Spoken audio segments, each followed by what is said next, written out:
ได้บาตัวในថ្ងៃ Christmas Boxing Day របស់អង់គ្លេសមានអារម្មណ៍ថាលេងពុកកញ្ជ្រោលដូចមុនហើយក៏កំពុងព្រាឆ្ងាយពីយើងបន្តិចម្ដងទៀតឬមួយនេះជាចំណុចចាប់ផ្ដើមនៃអវសាននៃព្រឹត្តិការណ៍មួយហ្នឹងមេប្រិមិត្តបាល់ទាត់ព្រីមៀរលីកអង់គ្លេសពេលដែលការប្រកួតប្រជែងបានចូលមកដល់កំឡុងពេលចុងខែធ្នូគ្រប់គ្នាតែងតែនឹកដល់ទេសកល Boxing Day នាសេសរដូវគ្រាដែលការវិភាគការប្រកួតប្រជែងវាកាន់តែមមាញឹកគ្រប់ក្រុមចូលទៅទាត់នៅក្នុងទីលានក្នុងអាកាសធាតុដ៏សែនត្រជាក់ក្រុមនីមួយៗមានការវិភាគសម្រាប់ដល់72ម៉ោងផងដោយតារាងការប្រកួតចាប់ផ្ដើមឡើងតាំងពីល្ងាចថ្ងៃទី26តទៅដល់កំឡុងពេលដើមនៃឆ្នាំថ្មីហើយក្រុមដែលនឹងធ្វើបានល្អបន្ទាប់ពីមហាសឹកលើកហ្នឹងដោយមិនមានកីឡាករល្បួសច្រើនដែលអាចផ្ដួលគូបដិបកហើយនៅតែបន្តស្ថិតឈរនៅលើកំពូលតារាងទៀតហ្នឹងជារយច្រើនដែលក្រុមមួយហ្នឹងនឹងក្លាយជាម្ចាស់ជើងឯកពានរង្វាន់កំពូលនារដូវកាលនោះពីសម្រាប់រដូវកាលនេះការប្រកួតដែលមនុស្សជាច្រើនធ្លាប់តែទន្ទឹងរង់ចាំហើយដូចជាមិនសូវជាអធិកអធមប្រមាណដោយសម្រាប់ល្ងាចថ្ងៃទី26ដែលមកនៅប្រទេសយើងវិជាចូលពេលវេលាទៀបភ្លឺនៅព្រឹកថ្ងៃទី27ទៅហើយមានត្រឹមការប្រកួតត្រឹមមកប្រកួតប៉ុណ្ណោះពលគឺជាគូរវាង Man U និង Newcastle តើវាមានរឿងអីកើតឡើងចំពោះព្រឹត្តិការណ៍ Boxing Day ដែលធ្លាប់តែមករួនបេះដូងនិងជាការកំសាន្តដ៏ពេញនិយមសម្រាប់ទេសកលចុងឆ្នាំមួយហ្នឹងនៅអង់គ្លេសសម្រាប់រៀងរាល់ថ្ងៃទី24វាមានអារម្មណ៍ថាខុសប្លែកពីគេឯងគាត់តែចូលដល់វេលាថ្ងៃត្រង់ពឹបហាងលក់អីវ៉ាន់ធុរកិច្ចតាមដងផ្លូវនានាហាក់ដូចជាត្រូវបានប្រជុំសកម្មភាពបិទភ្លើងបិទតូបឱកាសរកស៊ីនានាបានឈប់មុនម៉ោងធម្មតាទីក្រុងទាំងមូលចាប់ផ្ដើមបន្ថយចុះនូវភាពតានតឹងស្មុគស្មាញនិងមមាញឹកគ្រប់បុគ្គលិកកម្មករអ្នកលក់ម្ចាស់ហាងម្ចាស់ជាកម្មនានា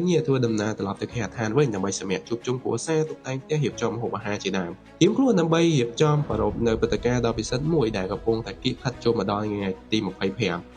គឺថ្ងៃស្អែកជាថ្ងៃដែលកំណត់ដើម្បីគ្រប់គ្នាគ្រួសារព្រះវិហារគ្រឹះសាសនិកឆ្លងនៅព្រឹត្តិការណ៍ដ៏អ្នកខិតរឹកមួយហ្នឹងចូលពេលដែលថ្ងៃទី25ត្រូវបានរក្សាទុកសម្រាប់ Christmas តាមទម្លាប់យ៉ាងខ្ជាប់ខ្ជួនដោយឡែកថ្ងៃទី26ជាថ្ងៃសម្រាប់បាល់ទាត់នៅម៉ោងរួនជាការជួបជុំគាំទ្រទស្សនានិងជាការកម្សាន្តដ៏ឥតខ្ចោះសម្រាប់ប្រជាជនអង់គ្លេសនៅទូទាំងប្រទេសដែលយើងទាំងគ្នាស្គាល់ថាជា Boxing Day ថ្ងៃ Boxing Day កើតចេញពីសាសនានិងទម្លាប់ទម្លាប់ក្នុងសង្គមជាថ្ងៃដែលព្រះវិហារបើកមើលនៅរាល់កាដូដែលត្រូវបានគេបរិច្ចាគមកតាមការថានានាពួកនយោជកតែងផ្ដល់ជាកាដូដល់បុគ្គលិកនិងកូនចៅ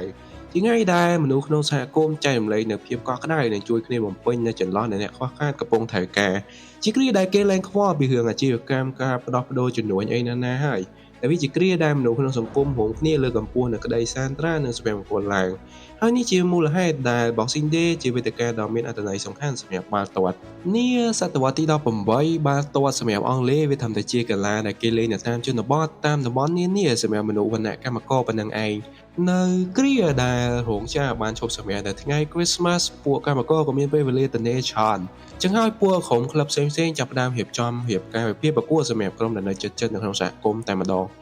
ហើយជាពេលដែលគ្រួសារអត់ចាំបាច់ទៅវិស្សមការដែរតែពួកគេជុំគ្នាជុំទស្សនាការប្រកួតនៅឯទីលាននឹងឯងហើយបន្តិចម្ដងបានទាន់តែថ្ងៃ Boxing Day ខ្ល้ายជាព្រឹត្តិការណ៍នៃទំនៀមទម្លាប់របស់ពួកគេវាបាននឹងបននៃសាសនាដែលត្រូវតែប្រារព្ធជាចាំបាច់អញ្ចឹងសម្រាប់អ្នកគាំទ្របាល់ទាត់អង់គ្លេសថ្ងៃនេះគឺជាពេលដែលកីឡាដ្ឋានអធិកអធមបំផុតនៅក្នុងរដូវកាលជាពេលដែលគ្រួសារជួបជុំរួមគ្នាហើយទំនៀមទម្លាប់នេះត្រូវបានបន្សល់ទុកមកជាច្រើនជំនាន់មកហើយ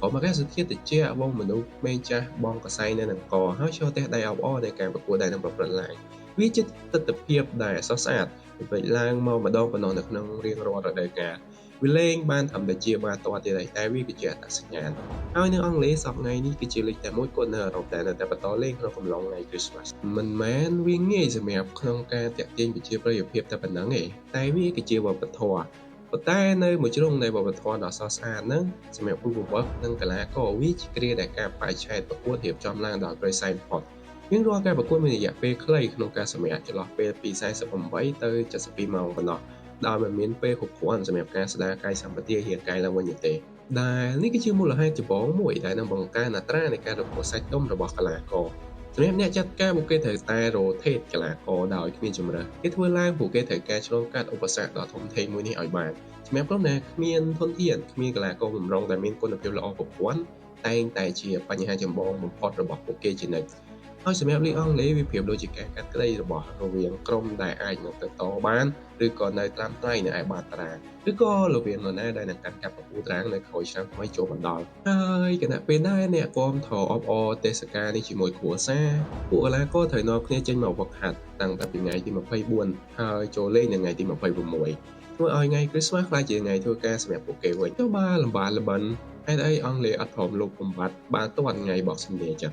ពួកឯងដឹងស្រាប់ហើយថាថ្ងៃហ្នឹងអ្នកមើលនឹងមកបកកពេញតារាងហើយប្រិយមិត្តដែលតាមរយៈទូរទស្សន៍ក៏នឹងកើនឡើងដូចគ្នាហើយវាជាអត្តសញ្ញាណមួយខុសប្លែកសម្រាប់លេខអង់គ្លេសដែលគ្មានពីរនៅទីណាទាំងអស់វាប្រៀបបានជាទំនៀមទម្លាប់ការកំសាន្តការជំនួញរកលុយច្បាច់ច្បល់ចូលគ្នាតែម្ដងយ៉ាងណាការប្រកែកគ្នាតឹងសរសៃកទៅលើរឿងហ្នឹងគ្មានថ្ងៃបញ្ចប់ទេសម្រាប់ fan ចាត់ទុកថ្ងៃហ្នឹងប្រៀបបានជាថ្ងៃស័ក្តិសិទ្ធិតែសម្រាប់បលាករវាពិតជានឿយហត់ហើយចំពោះគូប្រវត្តិវាគឺពិតជាគ្រោះថ្នាក់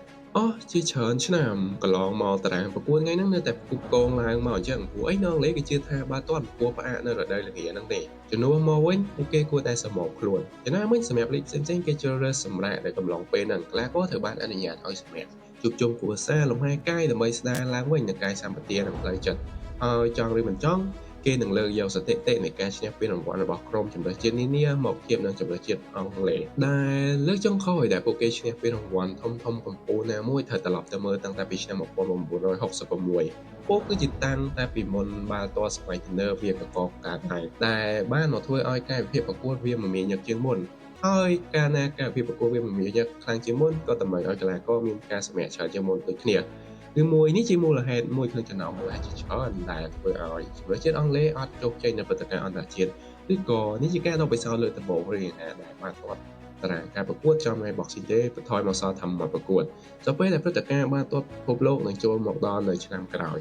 ឬមួយនេះជាចំណុចចាប់ផ្ដើមនៃអវសានរបស់បាល់ទាត់ Boxing Day របស់អង់គ្លេសបាល់ទាត់ថ្ងៃ Boxing Day បានក្លាយជាផ្នែកសំខាន់នៅលើប្រតិទិនការប្រកួតរបស់ Premier League តាំងតែពីដើមវាមកហើយតែដល់ថ្ងៃទី26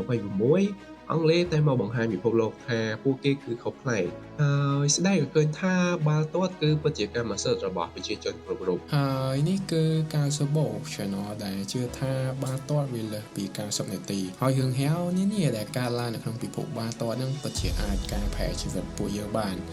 សម្រាប់ថ្ងៃនេះមានប៉ុណ្ណេះអរគុណច្រើនដែលតាមដានមកដល់ចំណុចនេះជួបគ្នាឱកាសក្រោយលាសិនហើយ